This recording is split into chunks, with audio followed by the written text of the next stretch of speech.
Kung third engineer ka ngayon at seryoso kang ma-promote bilang second engineer, gawin mo tong tatlong bagay ngayon or sa yung next contract.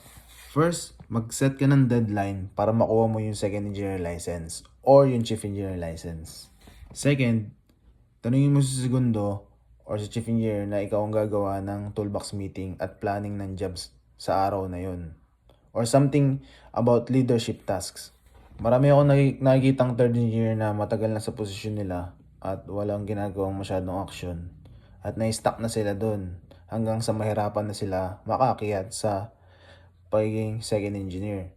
Dapat ma-promote ka agad bilang second engineer kasi mas malaki yung sahod mo dun. Ang salip na nag-spend ka ng oras sa rank na ganito at hindi masyadong okay yung sahod, at least pag naging segundo ka, kahit na mas matagal ka sa dagat, at least mas mataas yung kinikita mo.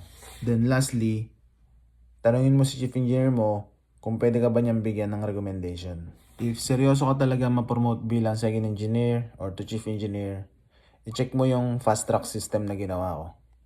Click the link below.